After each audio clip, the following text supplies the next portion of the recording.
સુરત સૈયદપુરા વરિયાળી બજાર વિસ્તારમાં ગત રવિવારની રાત્રે 9:30 વાગ્યાની આસપાસ કેટલાક અસામાજિક અને તોફાની તત્વો દ્વારા ભડકાવવામાં આવેલી હિંસાને સમસ્ત મુસ્લિમ સમાજ દ્વારા સખત શબ્દોમાં નિંદા કરી વખોડી કાઢીને જમિયતે ઉલમાએ હિન્દ દ્વારા સુરત પોલીસ કમિશનરને રજૂઆત કરી છે।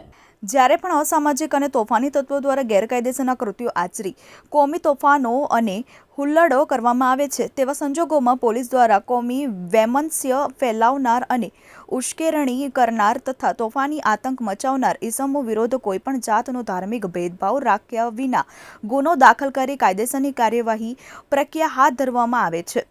આક્ષેપ કરતા જણાવ્યું હતું કે ગત રવિવારની રાત્રે 9:30 વાગે બનેલ બનાવમાં હિન્દુ મુસ્લિમ બંને પક્ષો દ્વારા એકબીજા પર સામસામે પથ્થરમારો કરવામાં આવ્યો હતો અને અનેક નિર્દોષ લોકોની માલ મિલકતને નુકસાન પહોંચાડવામાં આવ્યો છે, જેના સરકારી અને ખાનગી સીસીટીવી ફૂટેજો ઉપલબ્ધ છે। તેમ છતાં પોલિટિકલ પ્રેશરમાં આવી ફક્ત મુસ્લિમ સમાજને ટાર્ગેટ કરી અડધી રાત્રિના સમયે 25 જેટલા મુસ્લિમ યુવાનોને ઘરના તાળા તોડી લઈ ગયા છે। આ કિસ્સામાં ઘણા નિર્દોષ પણ ખોટી રીતે સંડોવાઈ ગયા છે અને પોલીસે તેમની વિરુદ્ધ ગુનો દાખલ કરી તેઓને આરોપી બનાવ્યા છે અને એટલી હદે માર માર્યો છે કે તેઓ ચાલવા લાયક પણ રહ્યા નથી તેવા વિડીયો સોશિયલ મીડિયા અને ન્યૂઝ ચેનલ મારફતે પ્રસારિત કર્યાવી જાણે ફક્ત મુસ્લિમ સમાજ જ કસૂરવાર છે અને ગુનેગાર છે તેવા મેસેજ ફેલાવવામાં આવી રહ્યા છે। તે સરધંભે સમસ્ત મુસ્લિમ સમાજ ખૂબ જ દુઃખની લાગણી અનુભવે છે।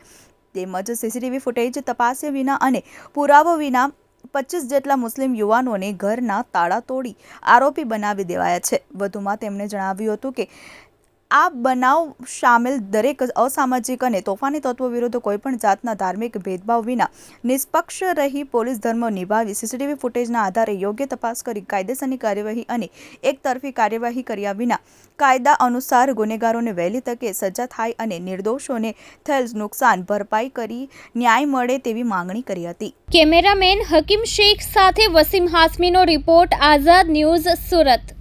मेरा नाम है इमरान इस्माइल मेमन, सेक्रेटरी जमीयत उलमा हिंद सूरत।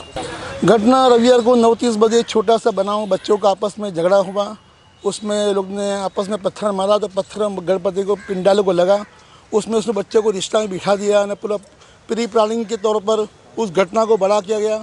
बच्चों को पकड़ भी लिया, कौन बच्चे सामने हैं उनको मारते मारते ले भी गए पुलिस स्टेशन। तो मान लो वही रफा दफा हो जाता, बच्चों को उसकी सज़ा उसके एतबार से मिलनी चाहिए। फिर इस मामले को बड़ा करना, उसका मैसेज वायरल करना और थोड़ी ही देर में हज़ारों का टोला जमा हो जाना। अंदर हमारे महल्ले के कोई हमारे हिंदू भाई नहीं थे, ये बाहर से आए हुए थे। तो प्री प्लानिंग तो ये मैसेज वायरल करने वाला कौन, ये कौमी शरूर ने कौमी दंगा खड़ा करने का ये प्लानिंग बनाने वाला कौन, इसके पीछे क्या मकसद है, कौन सा लाभ खाटना चाहते हैं, क्या उसके लिए कोई चोटी में कोई लाभ हिंदू मुस्लिम का लेना चाहते हैं, कुछ सेवा करनी पा रही है बीजेपी, तो उसको कुछ बताना चाहते हैं कि हम इस तरह हिंदू मुस्लिम करके हम वोट ले लेंगे। तो क्या इसका मकसद है? तो ये मकसद यही अंदर छुपा हुआ था। फिर कौमी दोनों तरफ पत्थर मारा, पहले पत्थर मारा गैर मुस्लिम की तरफ से शुरुआत हुआ, सब जोश में थे, हज़ारों का मजमा था, उनकी ताकत थी, पुलिस साथ में उनकी थी। तो उस सूरत में दूसरा पत्थर जवाब में हुआ तो दोनों तरफ पत्थर मारा हुआ था। आज जितने भी कौमी राइड हुए हैं तो दोनों तरफ के 25-25 आदमी को पकड़ा गया है ताकि दोनों की हिम्मत टूटे और पुलिस का डर और खौफ बैठे। लेकिन एक ही तरफ से तमाम लोगों को पकड़ा गया है। हमने वो एविडेंस पेन ड्राइव में पेश किए जिसमें हमारे जो गैर मुस्लिम भाई भी पत्थर मारा कर रहे हैं, उनके लिबास से, उनकी साल से, उनके हाथ पे राखड़ी बंधी पता चल रहा है कि कौन पत्थर मारा कर रहा है। हमारी गाड़ियाँ जला गई, रिक्शा के कांच तोड़े गए। तो ये सब एक भी गैर मुस्लिम हमारे नॉन मुस्लिम भाई की गाड़ी जलाई हो, उनका कोई नुकसान किया हो तो प्रूफ करे, वो हम प्रूफ करने चलकर सब हमारा ही नुकसान हुआ और पकड़ा भी हमारे लोगों को। तो एक तरफ की कार्रवाई हो रही है, बहुत गलत मैसेज जा रहा है, जिससे आइंदा और दंगे बढ़ने का अंदेशा है। हम चाहे सूरत में शांति बनी रहे तो दोनों तरफ जो भी मुजरिम हो एविडेंस के आधार पर, शंका के आधार पर नहीं कि यहाँ से पत्थर आया नहीं, ये लोग कहते हैं कि यहाँ से मारा नहीं, एविडेंस के तौर पर जो कार्रवाई हो वो मुजरिम को सज़ा होनी चाहिए, बेगुनाह को छोड़ना चाहिए। ये बात रजू करने के हम आए थे और हमने आवेदन पत्र भी दिया है और एविडेंस के तौर पर पेन ड्राइव भी हमने पेश की है। अभी तक जिस तरह से कार्रवाई हुई क्या लगता है आपको? कार्रवाई ऐसा लगता है कि एक ही तरफ कार्रवाई हुई है, इंसाफ हमको मिला नहीं है। और रातों रात खाली एक बड़ी ही बात कर दी कि सूरज उठने से पहले हम पत्थरबाजों को पकड़ लेंगे। तो पुलिस ने अमल करने के लिए सूरज उठने पहले बताना पड़ेगा और जिसको उसको जो है उसको पकड़ के यहाँ तक कि हमारे अंदर से राजावाड़ी के अंदर वहाँ तो पत्थर आने की शक्यता भी नहीं है। फैज़ सुबहानी हमारा मदरसा है, वहाँ भी उस्तादों को उठा के ले जाने लगे।